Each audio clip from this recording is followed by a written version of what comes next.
आज फिर हम आपके लिए नए क्वेश्चन लेके आए हैं। नए क्वेश्चन बनाने से पहले एक बात कहना चाहते हैं आपको, सभी विद्यार्थी को कहना चाहते हैं यही कि आप या हम कितने भी बड़े से बड़े टीचर से पढ़ ले, लेकिन मेहनत खुद ही करना पड़ता है।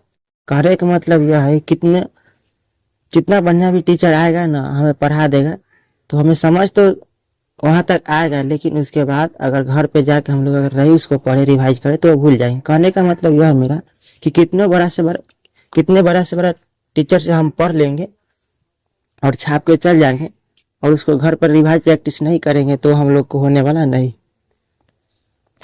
कहने का मतलब यह है कि मेरा जब क्वेश्चन लिखा हुआ है देखते ही समझ में आ गया, वो बन गया, तब जाके समझिए कि वो क्वेश्चन मेरा अपना हो गया, और नहीं तो नहीं।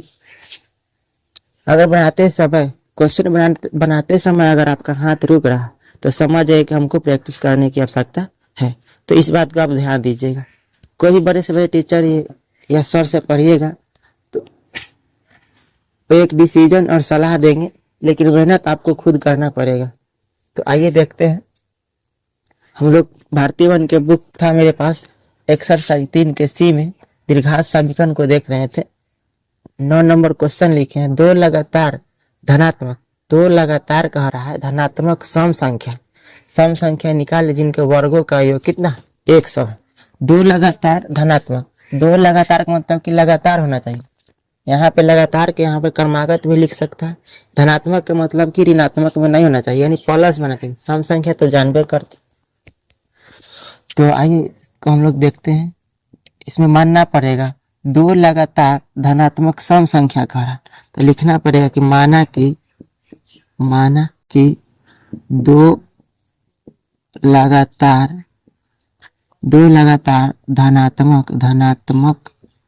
धनात्मक सम संख्याएं तो एगो एक्स लेंगे, एगो एक्स, और सम संख्या की बात चल रहा है तो इसमें 2 जोड़ेंगे। इतना 2 ही कहा ना, यहाँ कह रहा है कि 2 लगातार, तो 2 को माने अगर 3 कहता ना, 3 लगातार सम संख्या कहता है तो एक्स इसमें और 2 जोड़ते तो 4 हो जाता है। 4 कहता तो 4 में जो 2 जोड़ते तो 6 हो जाए। इसी तरह का आगे हम लोग को निकालना है। अब देखिए प्रश्न में क्या कहा। प्रश्न में कहा है कि 2 लगातार धनात्मक सम संख्या निकाले जिनके वर्गों का योग कितना दिया, वर्गों का योग दिया है। वर्गों का योग या वर्गों का योगफल कहें तो एक ही होता है। वर्गों का योग या योगफल में कोई अंतर नहीं है, 100 दिया। जिनके कहने का किनके मतलब कि हमने ये दोनों जो माने हैं इनके वर्गों का योग 100 दिया। वर्गों का योग कहने का मतलब है कि हम पावर कितना देंगे, योग के मतलब कि जोड़, वर्ग कहने का मतलब कि x के पावर कितना देंगे 2 बराबर 100। इसको आप लोग हल कीजिए। हल करते हैं, देखिए यहाँ से तो एक्स स्क्वायर, इसको a प्लस बी का होल स्क्वायर पर तोड़िएगा तो a स्क्वायर और प्लस ए का काम करेगा, ये बी का काम करेगा, 2ab तो 2 रहेगा, ये हो जाएगा 4x और प्लस 2 के स्क्वायर यानी 4, प्लस में है कि 100। और देखिए एक एक्स मिले कितना हो जाएगा 2x स्क्वायर और प्लस ये 4x और प्लस में 4, प्लस में 100 है, इधर ले आइए, माइनस में 100 बराबर कुछ नहीं बचेगा, 0 बचेगा। यहाँ से आप हल कर सकते हैं। और 2x स्क्वायर और प्लस 4x, 100 में से 4 घटा दीजिए तो माइनस में कितना बचेगा 96।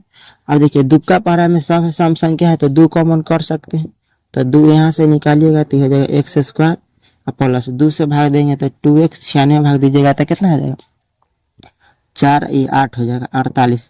ये 0 गुना में होता है, इधर जाएगा तो हो जाएगा भाग, तो भाग दे सकते हैं तो ये हो जाएगा x स्क्वायर और प्लस 2x और माइनस 48 बराबर 0।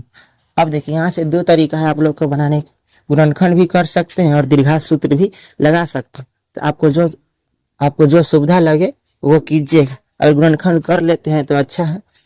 और तो देखिए ये 2 को 2 भाग में तोड़ना है कि गुना करने 48 आ जाए, जोड़ेंगे घटाएंगे तो ये प्लस में 2x आना चाहिए। तो आपको चेक करना पड़ेगा कि कौन पहाड़ा में 48 आता है। तो 6 में 8 से गुना कीजिएगा, 12 में है, 12 चौक 48, 12 में 4 से गुना करेंगे तो कितना आ जाएगा, 12 चौक 48 आ जाएगा, लेकिन 12 में से 4 घटाइएगा तो कितना आ जाएगा, 8 आ जाएगा। तो घटाने पर 2 लाना है। अब देखिए तो 8 में गुना करते हैं 6 से तो 8 6 48, लेकिन 8 में से 6 घटाएंगे तो कितना आ जाएगा, 2। तो ये परफेक्ट है, इसको लगा सकते हैं। तो यहाँ हम लिख सकते हैं प्लस में 2 लाना है ना, तो ज्यादा वाला को प्लस में रखना होगा, कम वाला को माइनस में रखना। 8x माइनस 6x आइए 48 बराबर 0।